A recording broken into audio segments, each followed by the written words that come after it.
Hey everyone, it's Rob, and thanks for listening in today. I greatly appreciate your time as always. Today, my guest is Louis Schiff. Now, Louis is the chairman of the board of experts for the Birthing of Giants Fellowship Program and executive director of Moonshots and Moneymakers, the Oxford Innovation Conference for American entrepreneurs. He founded Inc. Magazine's Business Owners Council, where he interviewed some of the most accomplished entrepreneurs in the world. He has authored or co-authored several books on success, including The First Habit, the one technique that can change your life, and Business Brilliant, surprising lessons from the greatest self-made business icons. Over the past 2 decades, he built and sold 2 media businesses to publicly traded companies, iVillage and TheStreet.com. Now, I wanted to chat with Louis to get his take on what it takes to lead with genuine care in this new world that we're living in. And he did not disappoint. You're going to be inundated with nuggets of wisdom in this interview. So listen carefully. Okay, please enjoy my chat with Louis. Hey, Louis, it's so great to see you again. Hey, Rob. Good. Happy New Year. Happy New Year to you. We were chatting a bit before. You're down in Phoenix in freezing cold 50-degree weather, as I'm here in northern Michigan at 20-degree weather with tons of snow coming down as we speak. Right. It's tough being us. Yeah, right. I have no sympathy for you in your 50-degree Arizona weather there in Phoenix. I actually wanted to start our conversation today with a poem. And it's by a guy by a pen name, a guy by the name of Young Pueblo. And maybe fitting that you're in Phoenix. It goes like this.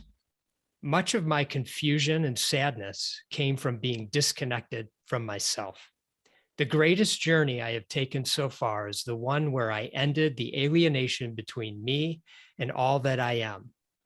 The one where I connected my light and my darkness, where I united what I wanted to know with what I did not want to face. Only through this union and truthfulness did I begin to feel at home in my own being. Now it just kind of settles in for you for a second.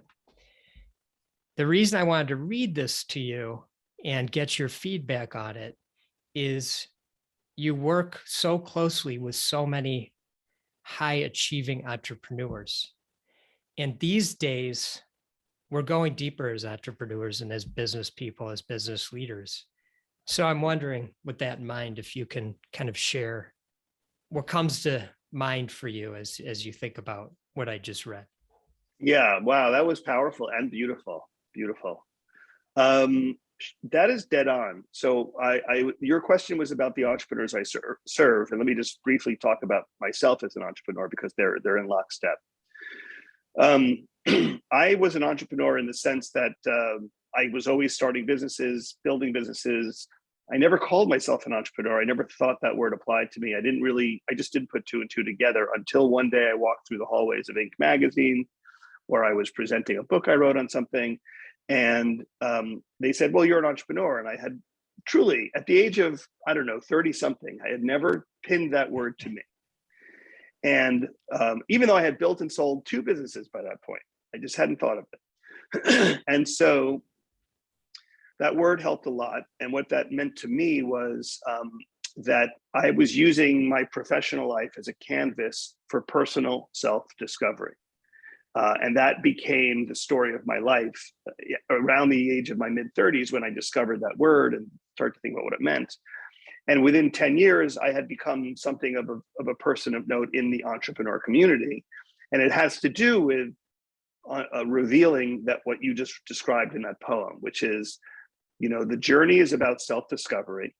You use whatever tools at your disposal. And so in my case, and in your case, a lot of our friends, we use business as that tool. And some people think about careers as, I went to undergraduate and then I went to law school and I became a lawyer or whatever, fill in the blank. some sort of continuous path that's kind of seamless and you fit into the right position. Whereas the entrepreneur says, there is no path. I'm going to have to figure it out for myself. And I'm going to use failure to figure out my success. And it's a hard road. I'm sure it's a hard road to be a lawyer or a doctor, but it's a hard road to be an entrepreneur because you are using failure as your teacher. And it just creates a long trip.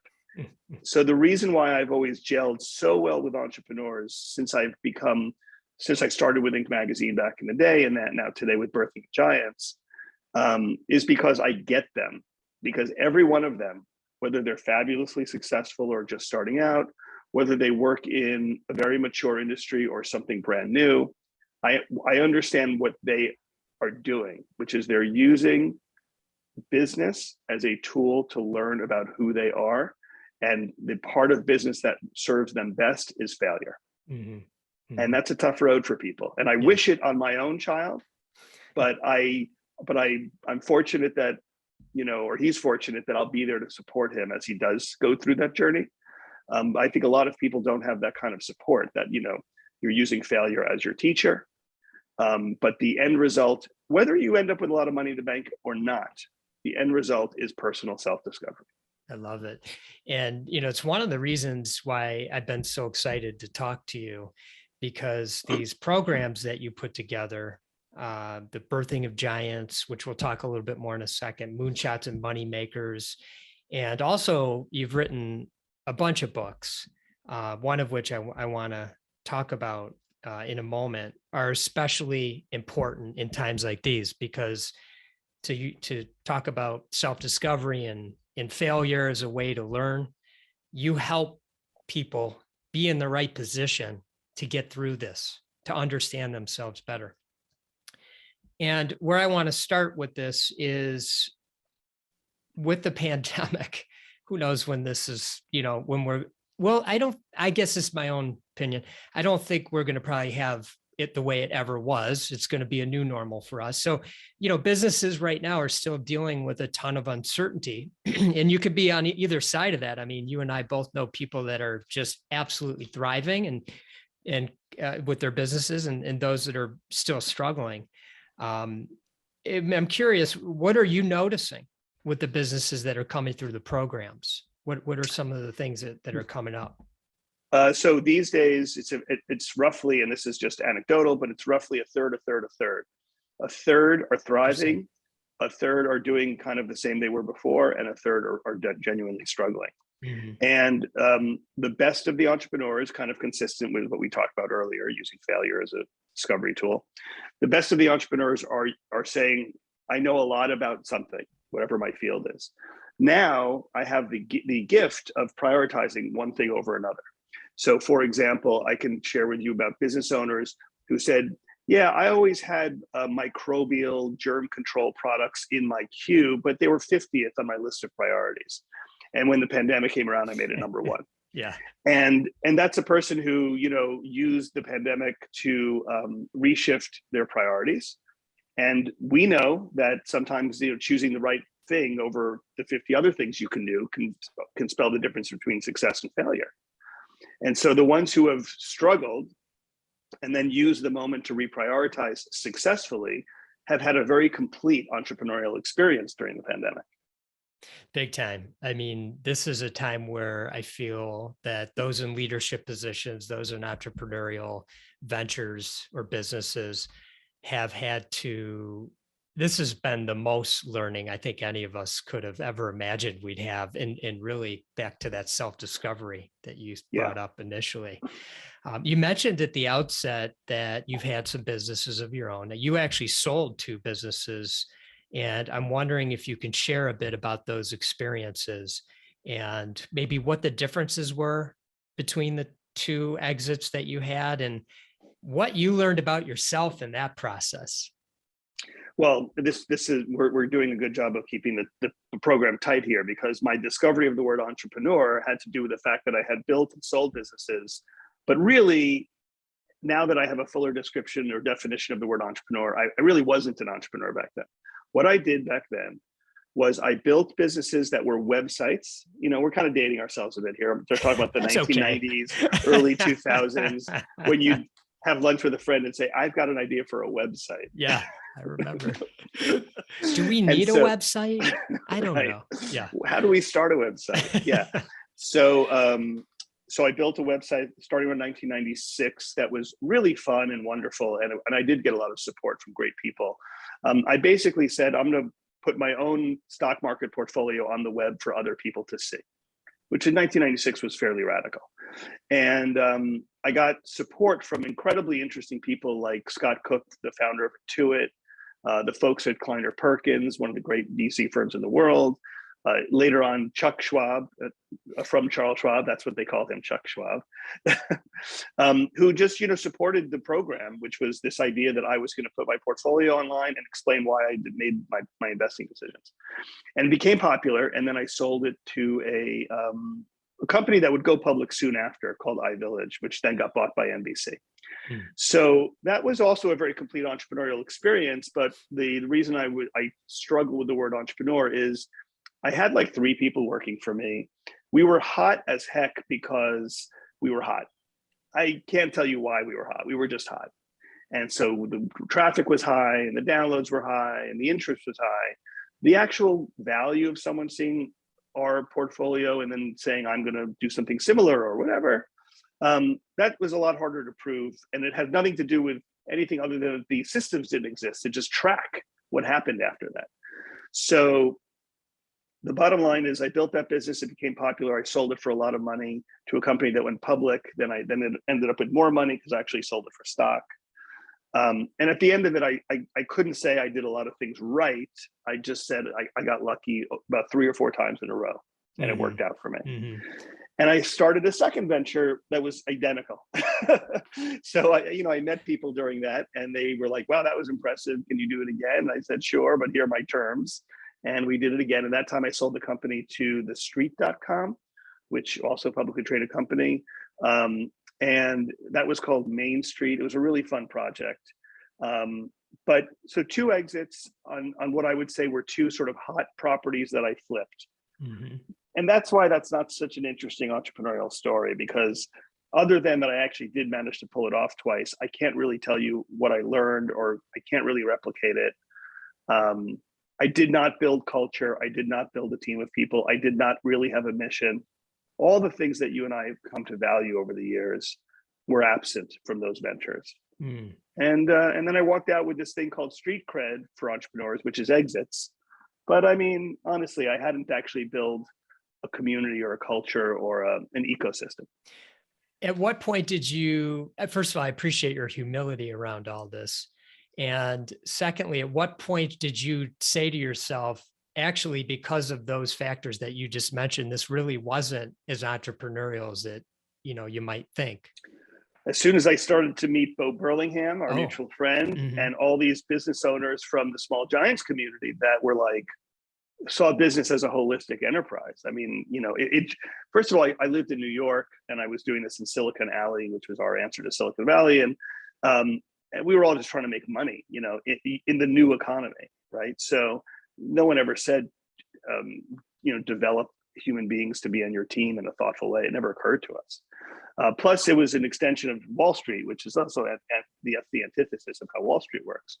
So when I started to meet small giant business owners, and they were usually not from New York, I mean, they were almost never from New York, I saw a totally different way of doing business that I admired deeply.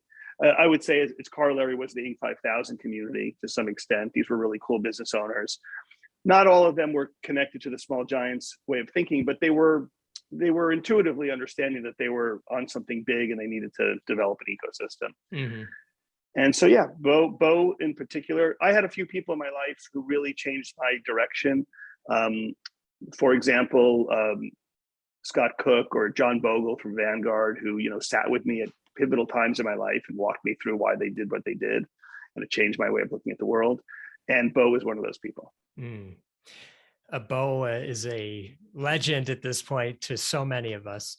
He wrote a book that you and I are familiar with called Finish Big. And I'm wondering if you felt like that you fit into that. Did you finish big? Because you sold the company and then, well, you did it twice. And then were you thinking, okay, now what? And I think you were pretty young, actually, like maybe in your 30s.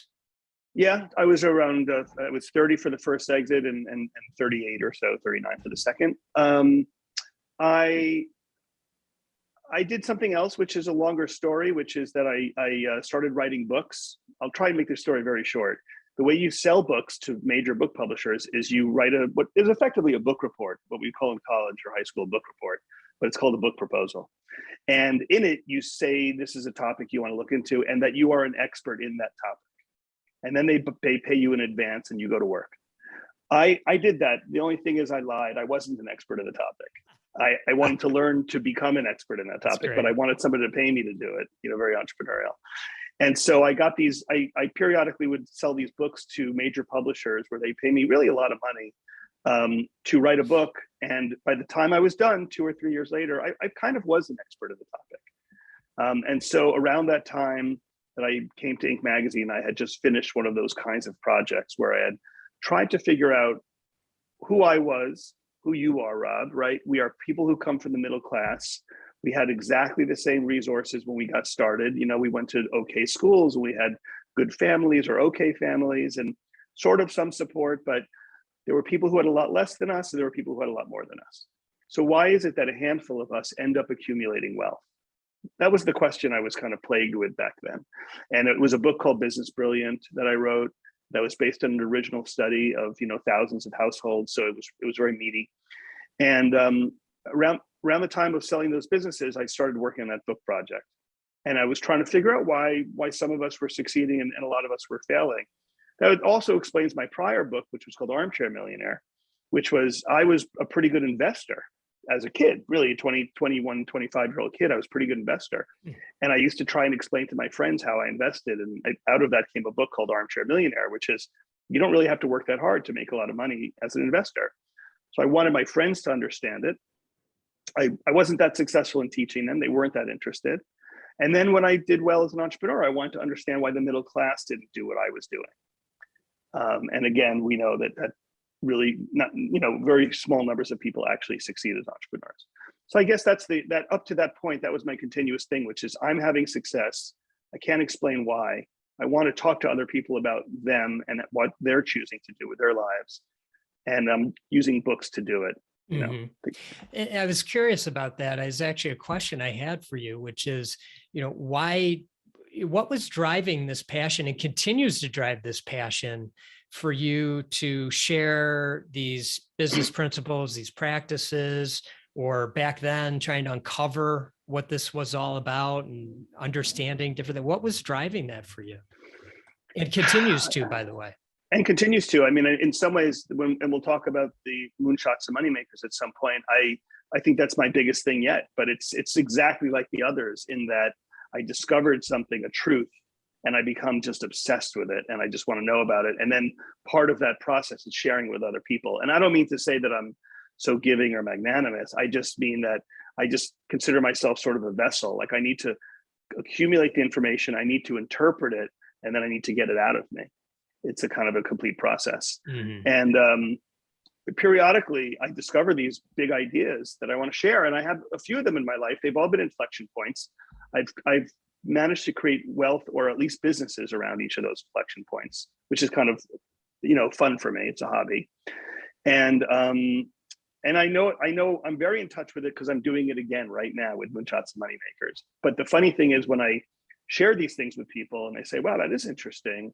They're like, when, do it again, do it like next week, do it again. I'm like, no, this happens like every 5 years. I come up with a significant idea worth sharing. It's not a, it's not a do it again kind of thing. You're not a weekly idea machine. I am not a social media guy. I have no idea how to communicate in 140 words or characters. Great. And so I'm in it again. I like that I'm in it again, but here's two things that have happened to me. I have a midlife crisis every 5 years, like an existential crisis. And I have at least one significant idea every 5 years. And I've been doing this for a long time. So I've had like 5 of these experiences so far, 5 of these complete turns. I love this. Know thyself, right? Yeah. When we chatted a few weeks back, I think it was, maybe even longer than that, I can't remember. You were sharing something, and it was actually a visual that really stuck in my mind ever since. And it was this: you were sitting in this office when we were talking, we were on Zoom, and you were talking about how things were before the pandemic, and then the pandemic came. And like so many of us, it was so impactful. And you were in this beautiful building that you have, and you had this great view. Your building's in Brooklyn, but you have this great view of Manhattan. And it was almost like a dream come true. Like, wow, I'm sitting in this amazing situation, and so on and so forth. Yet the pandemic hit, and it was scary for so many of us. And I'm just curious, how did the pandemic change you as it changed so many people? Yeah. So mostly, I'm still struggling with it all. What you're describing is I have these floor to ceiling windows, 10-foot high ceilings overlooking the skyline that everyone knows, the famous New York City skyline, with the East River between us. I mean, it's just magnificent. At any given moment, there are ferries, barges, helicopters, seaplanes, the twinkling of the sunlight off the skyscrapers, and I'm looking at that. And then it becomes nightfall, and it just transforms into something completely different, but also beautiful. And I lived there alone, and it was a great place. It is a great place to live. I felt proud to live there. And it was also party central. It's a neighborhood called Williamsburg. I was, a stone's throw away from Brooklyn Brewery and Brooklyn Bowl. It was party central. 4 beautiful boutique hotels 2 blocks from my apartment. And I just could have fun whenever I wanted to have fun. And then pandemic comes, and imagine living in Times Square, which is a constant insane party. And then living in Times Square when nobody wants to be near anybody. So I was sort of in a Brooklyn version of that. And so I would just look out at the city of New York, which is where I grew up. I grew up in Manhattan, and it's an energy cauldron, right? Thousands, millions of people gather every day to do their thing, whatever that is. And then they leave at the end of the day pretty exhausted, and then they sleep and they come back and they do it again. That's the nature of New York. And I just stared at that for the whole pandemic in silence. No cars on the highways, no lights turning on in the office buildings. Me having, what was supposed to be a beautiful home that I, got because I'm a hard worker, that actually gave me an amazing view to the demise of the city that created me. It was terrifying and troubling. We all had terrifying and troubling experiences, but I guess because I was alone in one of the most dynamic cities in the world, and I watched it shut down, and I just had this, like, whatever the biggest TV is that's coming out of the Consumer Electronics Show that we're all excited about, the 110-inch whatever. I had like a 2,000-inch television. It was bigger than the biggest. Yeah, watching this thing happen to my hometown. And so what happened to me? The very thing that used to fuel me, right, now drains me. I haven't gotten over it yet, but imagine you put solar panels on your roof to power your home, and then one day those solar powers took all the energy out of your home. And so now I don't know what to do with that part of me that thrived in the cauldron of energy, which is coming back a little bit. And now it sort of terrifies me, and it freaks me out, and it drains me of energy. I kind of can't be near it. I'm here in Phoenix, Arizona for a reason, trying out different ways of living. Interesting.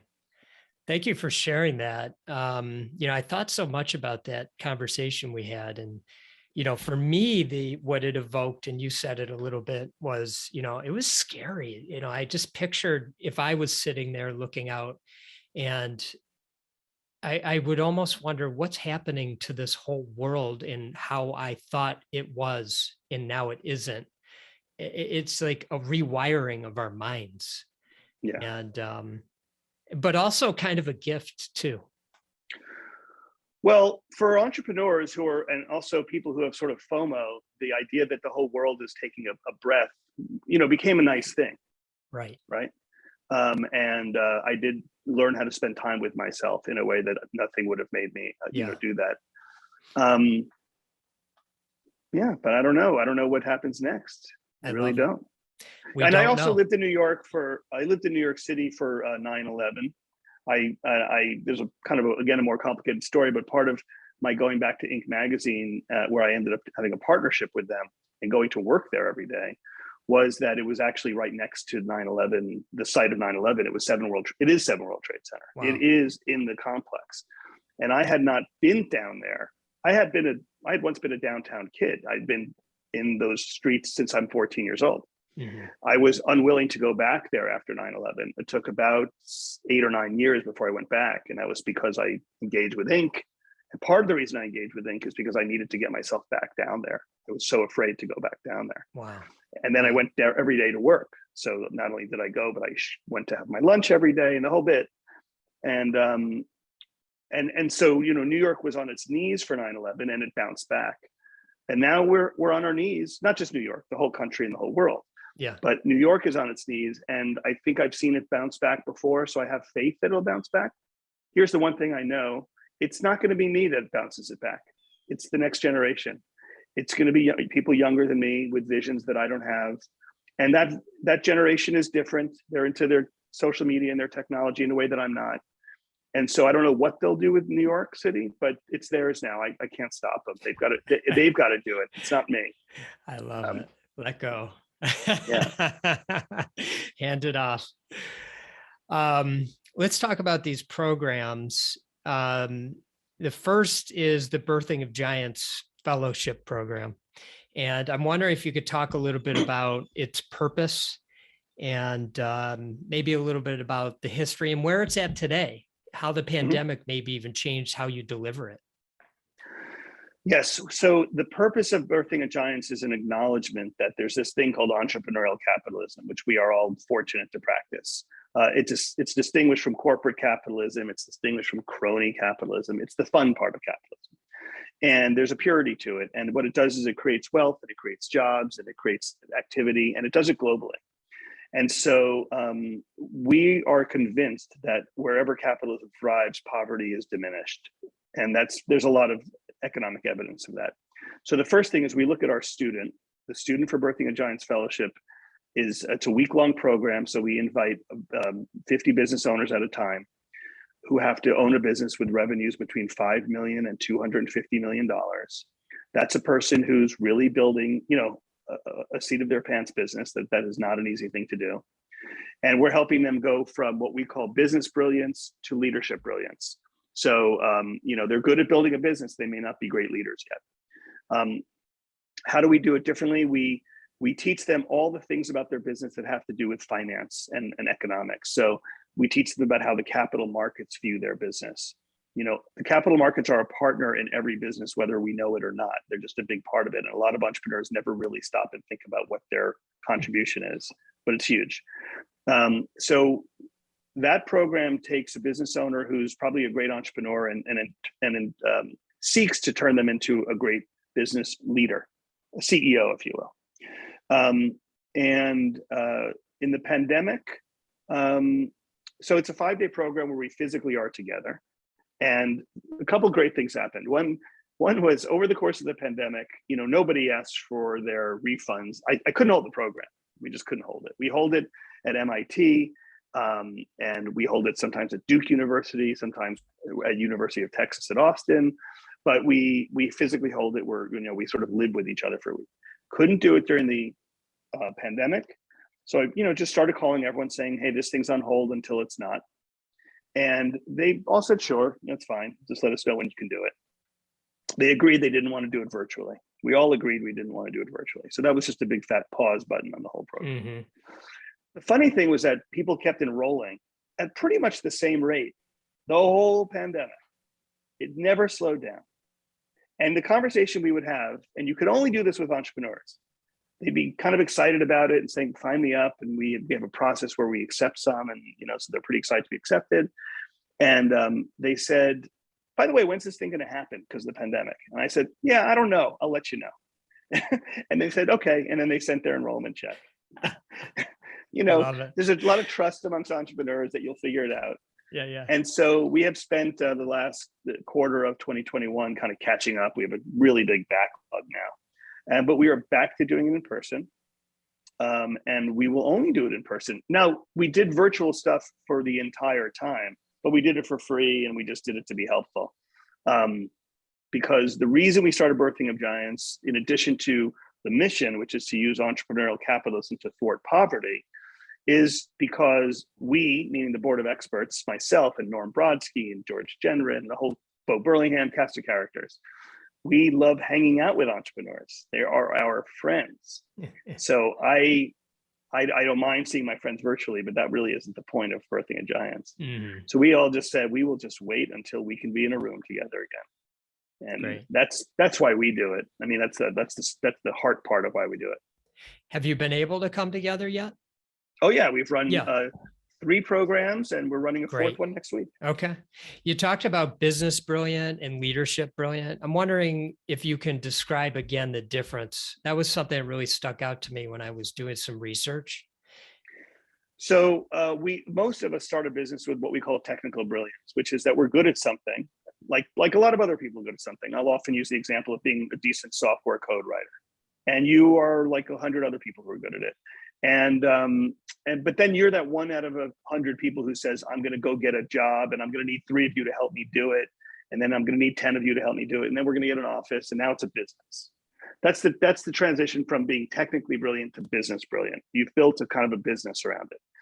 Now you have something that in capital markets terms would be considered like a financial factory. You take in X, you have a cost of goods sold and other expenses, and then you're left with Y. And the value of your business partly depends on how well you put that financial factory together. So that's the journey from business brilliance to leadership brilliance, is how well do you make something that the capital markets value? And what's interesting about that is that, just as one tiny little slice of what makes your financial factory valuable, is the people who run it, not yourself, but the other 2, 3, 10 people who help you run it, have to also be bought in. Because no one's going to give you a check for 10 or $100 million and then say, okay, I'll see you at work on Monday. They know you're out of there. Even if you're physically there, they know you're mentally out of there. So you have to demonstrate that this financial factory runs without you, people around it, so that you have a little bit of a financial factory, to one that's finally good enough to be sold to somebody where you can actually leave the financial factory, is a huge arc. Mm-hmm. And we teach the second half of that arc. That's what we do. Love it.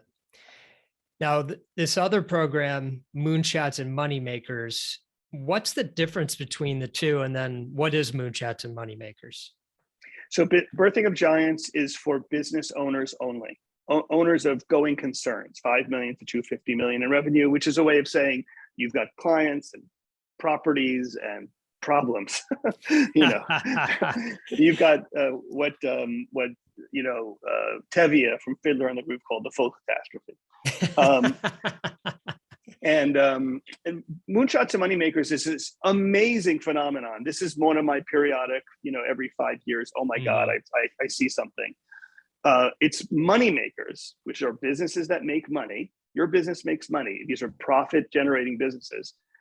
Discover, because they've been in their sector for a while, they know it very well, they know a lot of people in the sector, they realize that there is a bigger play, probably one that leverages technology, software, hardware, robotics, chemicals, molecular, life sciences.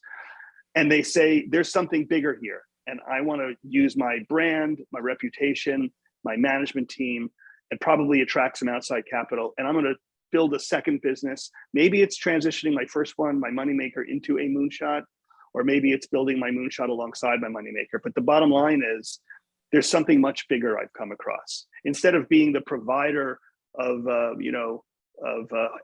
heating, ventilation, air conditioning, services, I'm going to become the school that teaches people how to become heating, ventilation, and air conditioning technicians. And it's global and it's virtual. And so, you pivot from being a moneymaker, a good, solid, mature business, into a moonshot. And it is happening so often, Rob, in our community of Birthing of Giants. These men and women are coming in with good businesses that spit out $1 million a year, $5 million a year, that are worth 20 or 30 or $100 million. And they're discovering that there's a billion, I'm not kidding, $1 billion business inside of it. Wow. And we're helping them see what that is. And so what we did is we kind of teamed up with Oxford, which has this vibrant research and development community, their innovation community. It's $1 billion a year funding mechanism. So this is Oxford University in England? Correct. Yeah, okay. And so we bring not just business owners, but anybody who's interested in what I just described. How do you figure out how moneymakers pivot into moonshots? What do moonshots look like, and how are they distinguished from moneymakers? What are the business models of tomorrow? Some of this could be wrapped up in greed, like how do I build something that's going to be worth $1 billion in 3 years, which is, by the way, possible. But some of that's greed, but some of it's just this incredible opportunity where in the old days you would have said, I need to find $1 million and I need 2 years and I need 20 programmers to build out an idea. And now, because of low code, no code environments and these kind of hotbeds of R&D, you can take the glimmerest of an idea and turn it into a moonshot relatively quickly and inexpensively. So, we've got somebody who came to our first version of this at Oxford who ran a janitorial services business. He has 300 souls that clean buildings. And we were listening to a presentation on a robot that is destined for Mars. And he made this hilarious joke when he was serious. He said, can the robot do corners? And out of that came a longer conversation about how he could use robotics to make his business wildly more efficient and made that business 10 times more valuable than it was. And then he became more of a distributor of some of those products and services instead of being just a user of them. A janitorial services guy talking to a robotics guy goes from a moneymaker to a moonshot. Incredible. So we said that was amazing. We have to keep doing this. Got it. So if I go to this program, for example, I'm not necessarily. Oh, you're going to this program. I love it.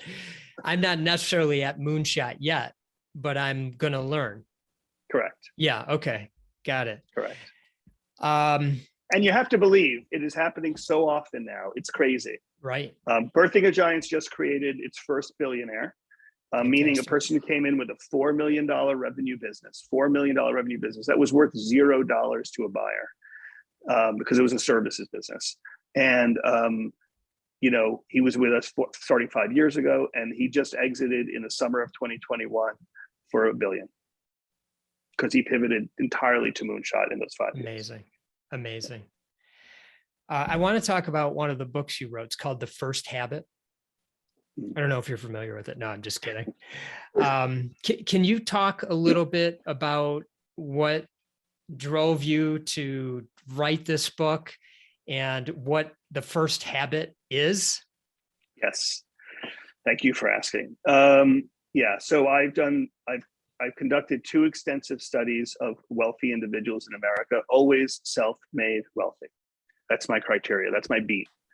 And what was very clear, Business Brilliant just explored 7 qualities of these self-made wealthy. One of them was more important than the rest.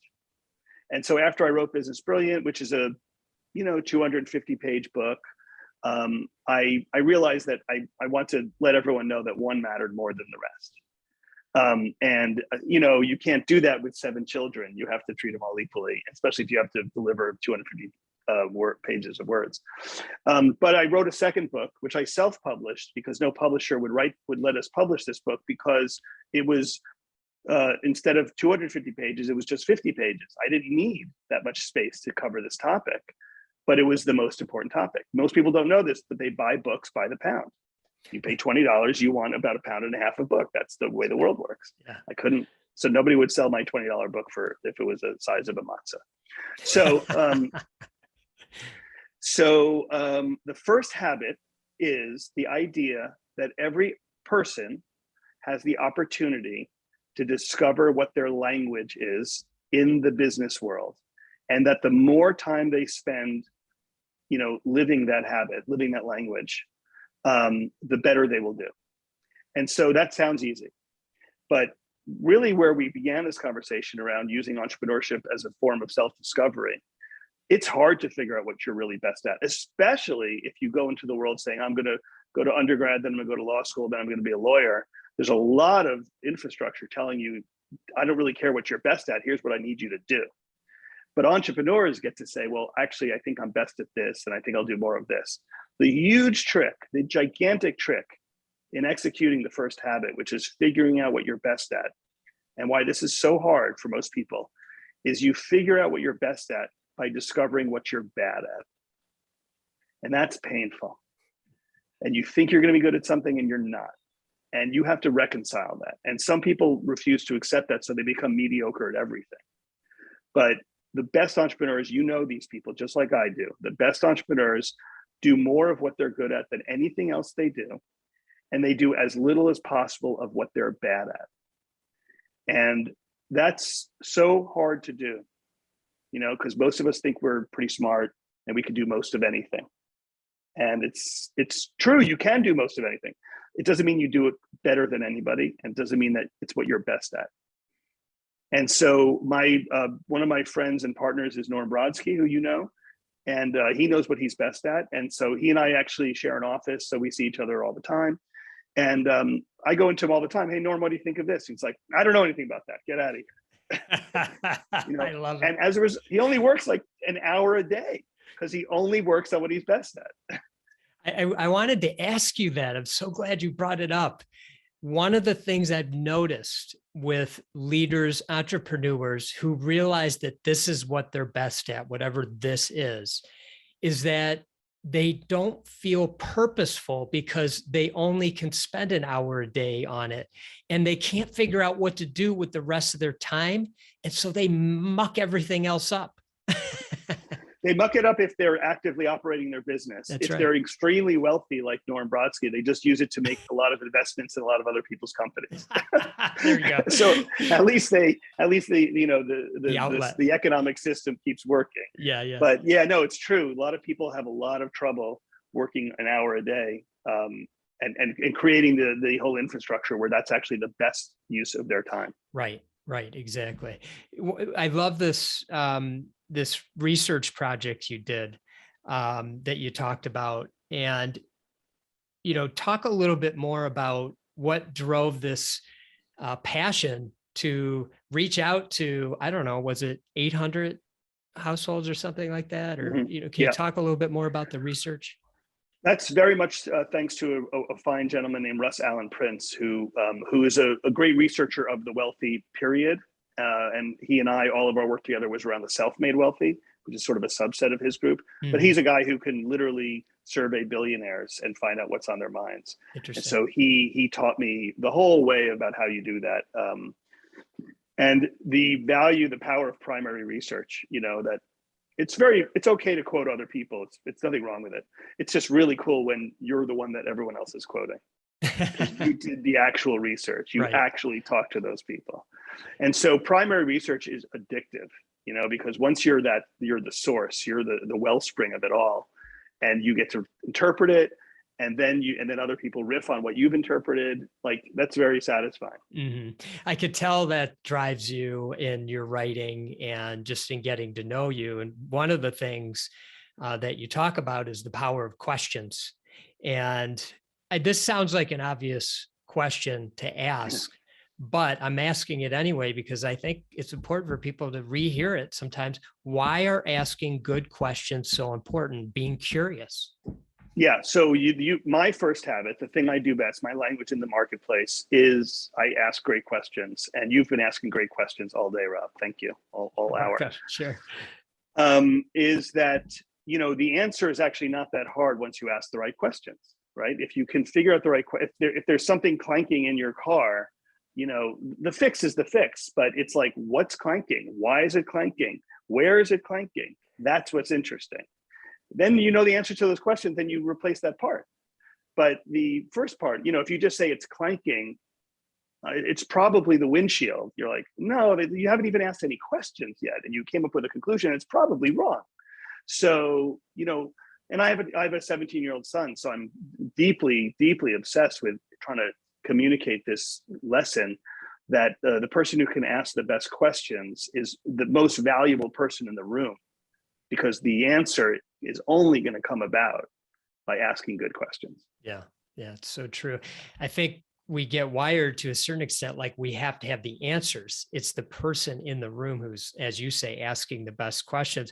But one of the things I love that you mentioned was that and this was, I guess, a scenario that you started to recognize, is that you were asking so many questions that sometimes the person you were talking to felt like you were interrogating them. And I can relate to that. So how do we balance that? What you found some self-awareness in there. Please share your wisdom around that. Well, I also want to share what your wisdom has been in your book, Do Nothing, around the power of meditation, because it fits in very well. So the first part is when most people devalue the thing they're best at because it comes so easily to them. It's just like, why can't everyone dunk a basketball? Like, what's the big deal? And the answer is, you're better at it than most, and like, just own it. And so a lot of people, when I do this work with people all the time, what are you best at? I wrote a story about a guy who literally made $100 million sale of his business that he attributes to to this exercise. What are you best at? We have this whole thing in Birthing a Giants where you ask 10 of your peers what they think you're best at, and it leads you down a path. And so, once you know what you're best at, you start to develop things around it, but you also just have to honor what you're best at. You have to appreciate it. It comes easily to you, but appreciate it and honor it. And so, once I learned that questioning was my thing, I also learned about how I operate in the world. And I am different in terms of how I ask questions. The same reason I'm excited about Moonshots and Moneymakers now is because I'm so hungry for information that I ask questions like this. I don't lay back. And so, you have to just own it and honor it, and then just be respectful of it in terms of how it comes out in the real world. Mm-hmm. Norm Brodsky's he can see things. He can see the future. He actually sees things before other people. Mm-hmm. It comes easily to him. He just sees things. But when he does that, when we're together and maybe other people in the room, I say, you just got something from Norm that you should really honor. That was a big deal. He just gave you that piece of insight. Mm-hmm. Now, in Do Nothing, in your book on meditation and how meditation is a business tool, I have learned, because I'm a minor practitioner of meditation, I have learned that, and you wouldn't know it from this conversation we're having, but being silent, allowing other information to come in that you do not draw out, you just let it present itself when it's time for it to present itself, is also incredibly powerful for getting to a great solution. Actually, a lot easier than just like interrogating everybody or calling 800 people and having conversations. So I've learned over the years, and this is really, I think it's just the word wisdom is really all I can attribute it to, is, and we have to find wisdom because our energy drops as we get older. So we have to go from being high energy to wiser. Is that I just shut up a lot more now, and I just see what comes my way, and I just try to look at the information. And even without me asking questions, a lot of times the answer presents itself now. That's the power of what you study and what you're so passionate about. Love it. You mentioned something in your comments just a moment ago about something that you do at Birthing a Giants. Is actually a question I had for you. You recommend that a person send an email to 10 business associates asking them what they think they're best at. Why is this so powerful? And what do you find that people learn about themselves? All right, picture this. You've got like 30 to 50 business owners. Every one of them is the boss back home, right? They're all the boss. And they come into my classroom, my space, my room. And it's day one. It's minute one of hour one of day one of a 5-day program that they've been waiting a year to attend because it's a long process. And then I say, take out your laptop. I've already asked them to identify, a dozen people that they would go to for advice before they walk in the room. Pull out that list, and we're going to send the following email to all, dozen of those people. And here's what you need to know. This is the 30, 50 people in the room. If you want to leave now, just leave. It's fine. Well, you get all your money back, and we'll just end our relationship right here. But if you're going to stay in this room, you have to ask a dozen people what they think of you. And, they're just trapped. So great. Right. They're all together. Nobody wants to get up and walk out of the room. So I ask, and I tell them later on, I say, I have you do the hardest thing in the world, which is ask people to tell. You're the boss, and now you're asking other people what they think of you. Like, that's really hard for anybody, let alone bosses. And so we do the exercise, and we do it on the day one, and day three, we start to look at the responses. And we've had tears, and we've had total transformations in people's personalities and the way they, present to the outside world. We've had people sell their businesses, walk away from the business that they're in, and do something different. It's that all sounds quite volatile, but really it's created hundreds of millions of dollars of wealth, that one exercise. Yeah. In the room, almost by the end of the week. I don't think it sounds volatile at all. I think it sounds freeing. Actually, it's hard to be vulnerable like that. And I've been on both sides of that exercise, so I completely understand it. And it is an emotional exercise in a really good way, though, in a really, really good way. Can you talk a little bit about financial model transformation? I always find with entrepreneurs, especially in the early days, they're really excited about their widget, and that's all their focus, but they don't understand the rest of the business. Right. Well, it's kind of an extension. It's a sort of a technical description of Moonshots and Moneymakers, but it kind of comes down to this. Now, the capital markets, these are the venture capitalists, the private equity firms, the corporate M&A, the family offices, the banks. These are the people that, we all end up intersecting with in business at some point. They have a way of looking at business, and you don't have to buy into their way. It doesn't really matter. But at some point, if you want something from them, like their money, you're going to have to learn the way they look at business. They often look at your business and say, for whatever reason, I've decided that your business is worth a multiple of earnings, that you have a kind of a profit at the end of the year, and that the going rate for businesses like yours is 10 times profit, which is a way of saying, I'll buy this business from you for 10 times the amount of profit you would have taken out of this business for the next 10 years, or 10 years worth of profits. And then there's another kind of business where they look at it and they say, oh my God, the growth potential of this business is so great. I'm not even worried about profits. I'm just looking at revenue, a multiple of revenue.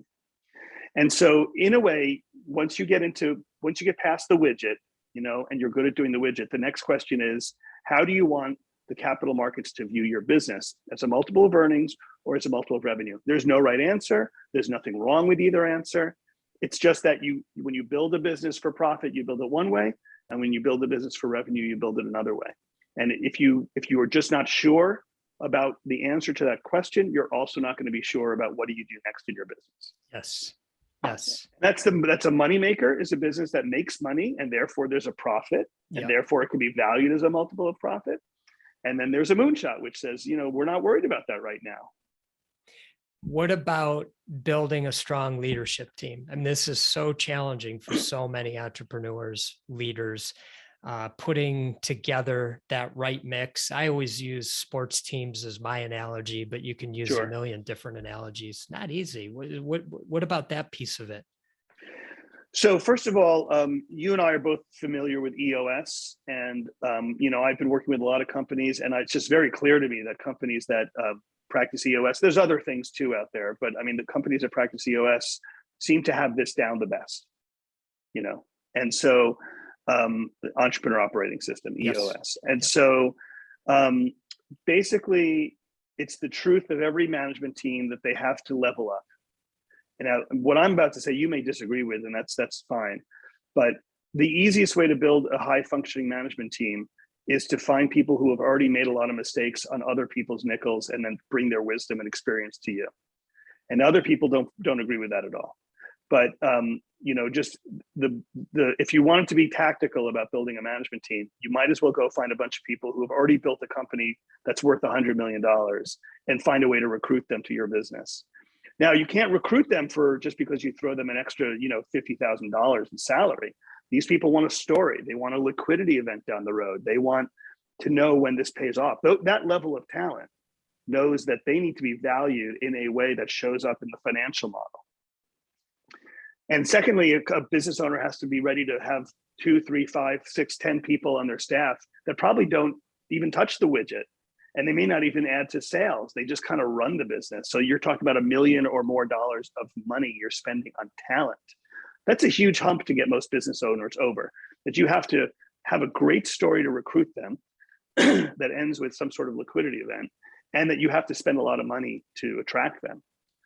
That's not probably what you were thinking about, which is about how do you create this very powerful humanistic environment where they can thrive as individuals. So my thought about that has always been, it's the first habit. In other words, if you have 5 people who make up your management team and each one of them is in touch with what their language is, the way they add value the most, and their business description is a good match for that, forget money for a moment. If you can just make people feel like they go to work every day and that they get to bring their full self to work and they get to live their language as much as possible, I think that's the way you build a high functioning management team. And you have a lot of friends like I do who are experts at this concept of culture. But for me, I just shorthanded into, if everyone in that room is living their language, as close as possible, then it's the best you can do for them as an employer. Mm-hmm. And Birthing of Giants has a culture as an organization, the people who work for us, and I'm happy to talk about that. But I think the thing I focus on most is how much can myself and a person who works with me and for me uncover what they're best at and spend as much time as possible doing that. Mm-hmm. Yeah, I love that. I mean, ideally, if you can bring it both together. And I also think it has a lot to do with the entrepreneur's end goal, because there's every business is not the same. They're not operating with the same goals. I'm curious about, and I've seen this from time to time, where you've built a really strong leadership team, tons of experience, tons of wisdom. It helped accelerate the business, and actually it adds value at sale time. Do you see that too? Okay. Oh, huge number, huge. I mean, you all these very difficult questions that come up in the process of sale is, who really runs this company? Who runs the staff meeting on Mondays? Who do the clients call when things go bad? And if the answer is always you, the owner, the business value drops. That's right. How much vacation do you take? I never take vacation. My phone's always by my side. Oh, then the value of your business just dropped. And so good lesson. Good lesson. And so these are important things that most people aren't in touch with. But again, it's Birthing of Giants and Moonshots and Moneymakers are designed, among the things they do is to essentially introduce you to your dance partner called the capital markets. Mm-hmm. And we're not flunkies for the capital markets. I mean, we're entrepreneurs. They're our adversary in many, many ways, but you must dance with them. Yeah. And when people think, oh, I got a letter of intent, or I got an expression of interest over my business and they offer me $10 million, aren't I great? We know that you have that's the beginning of the dance. That's not right. The end of the dance. Yeah, I've been through that. Yeah, for sure. And another important component that I see a lot of businesses struggle with is their sales programs and how challenging it is to ramp those up. And I'm curious, what are the issues that you see with this, but even more so, how do you see them breaking through that ceiling? Yeah, so entrepreneurial companies are struggling always with entrepreneurial selling. The entrepreneur, him or herself, is the most gifted salesperson there, and you have done that, I'm sure, in your past. Gone belly to belly with a prospective client and said, "Look, here is my cell phone number. If you need me, like, I'm your guy." Or, I think we can change our price packaging right here, right now. Sure, but if your salespeople did that, it just wouldn't work. So the first is to shift from entrepreneurial selling to professional selling. But really, the more interesting thing that we do at Birthing of Giants, which we call amplified sales, is to fully incorporate technology into your sales program. So I could go into the detail, but technology amplifies sales in ways that is wild. I mean, the smartest people in Silicon Valley are sending a lot of their money towards things that end up with productivity increases for the sales process. So Salesforce.com is the single best example of that, but there's just 1,000 other tools that are being funded right now that make it easier to understand sentiment analysis when you're talking to somebody. Really, the idea that technology can, look, this is what technology always does. It diminishes the value of the artisan, and it kind of like creates a technology platform where a lot of work gets done. And so if I'm a salesperson hearing that, I'm not crazy about that, but salespeople are still very valuable. It's just that technology is doing a lot of what salespeople used to be good at. Mm-hmm. It's helping you understand the makeup of the person you're talking to, what inspires them or what makes them motivated. It helps you find them. It's helping you, large amounts of information, of data be processed around what's happening with my sales, where is it falling down, where is it clicking. And the end result is if you're building an old-fashioned sales program with 2 or 3 or 5 talented salespeople, you're just going to get left in the dust by the technology because it amplifies everything. Yeah. So the general pitch is, you may have a sort of a sales program of, let's say, 5 people, whether that's salespeople or sales assistants or whatever. With amplified sales, you have the volume of activity of like 15 people. And even if money is not the issue, you find 15 successful salespeople to be part of your sales program. It's hard. Mm-hmm. You may find 2 or 3 or 4. So if you can get 4 to have the impact of 12, that's the win. Yeah. So good. You mentioned earlier EOS, the Entrepreneur Operating System, and you have a partnership. Birthing and Giants and EOS have a partnership. Can you talk a little bit about that? Well, we have a partnership would be too heavy a word. We have a natural affinity for each other. What's kind of become clear over time, this is my words and my understanding, it's what's been revealed to me, is that EOS does an incredible job of allowing people to work on their business, not in their business. We all know that phrase. I want to work on my business, not in my business. And the companies that have successfully implemented EOS, the visionary, the CEO finally says, I can finally work on my business. Birthing of Giants teaches you what to do once you are working on your business.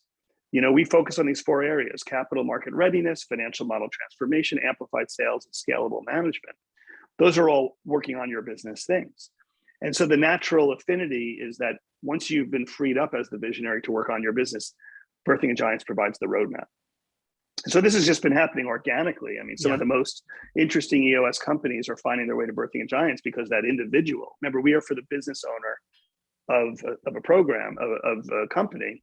So that business owner finally has some free time and they want to be strategic. So they come to Birthing of Giants at that point. So we have incorporated EOS into our curriculum. We teach EOS, and it's an introduction, but we teach it in the Birthing of Giants Fellowship Week.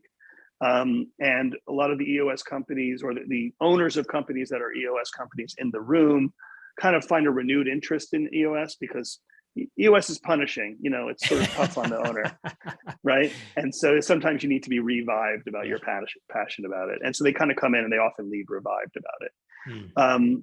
And I think there's more to be done with us in EOS. I think we like each other a lot and we're trying to figure out more ways to support each other.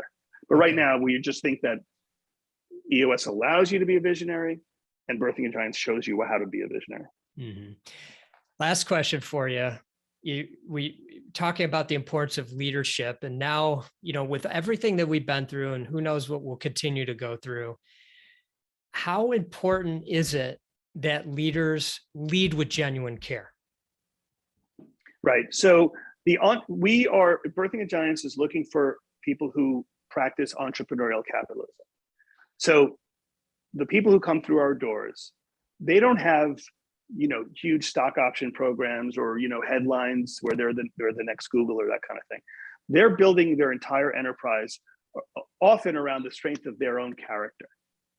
Again, the first habit, hopefully with any luck, they're doing as much of what they're good at. And so they attract 5 people or 50 people or 500 people to be part of that journey. And we call these founder-led businesses.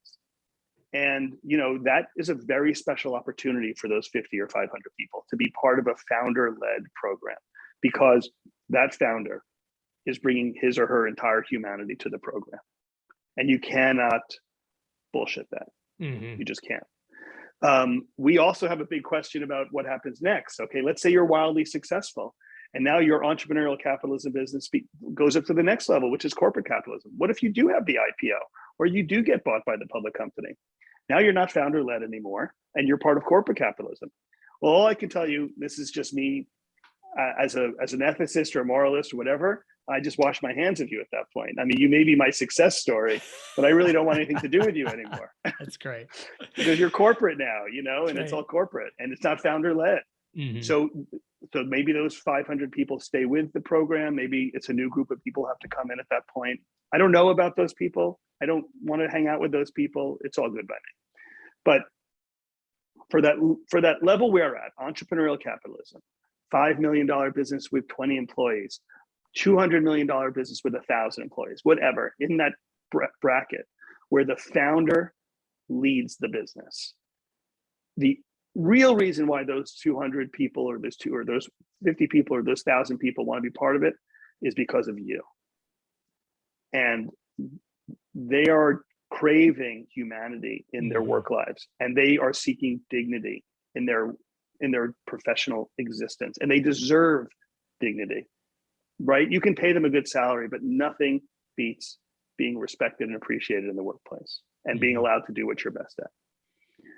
And so that's the promise of an entrepreneurial capitalistic enterprise. Yeah, love it. Anything I forgot? Anything I should have asked you? No, I'm so grateful for what you're doing. I'm glad that we reconnected. Me too. You know, we don't want to date things like this podcast by talking about the pandemic too much, but it has been a hard couple of years for everybody emotionally. And you intersect with a lot of entrepreneurs, and I intersect with a lot of entrepreneurs. I don't know if this is true for you, but I often get to play a role beyond just an instructor with them or an advisor. I'm also a friend, and of course, you know, we've had a lot of emotional stuff that has happened over the last couple of years. And I'm so proud of the entrepreneurial community, because we needed scientists to do what they did, and we needed entrepreneurs to do what they did. And we needed them together, and they killed it, I think. But there's a repercussion. There's like, we're all kind of wasted at this point, you know, because it's been hard. And we really, I mean, how many times have you been asked as a leader in your company to essentially be a public health expert? You know, boss, are we using the office or not? Why are you asking me? I have no way of knowing the answer to this question. Oh, right, I'm the boss. I'm supposed to have an answer. That's tough. Yeah. So I want to do what I love doing best, which is care for my community, because they need it. But also there's a huge payoff when that community is thriving. And we've seen that in the last 2 years. Great. Thank you for that. So well said. So well said. And thanks for taking the time to chat, Louis. It meant the world to me. I've been so excited to talk to you, and this was fantastic. And Thanks, to Rob. all the, my pleasure. And to all the loyal listeners, as always, I wish you much love and gratitude.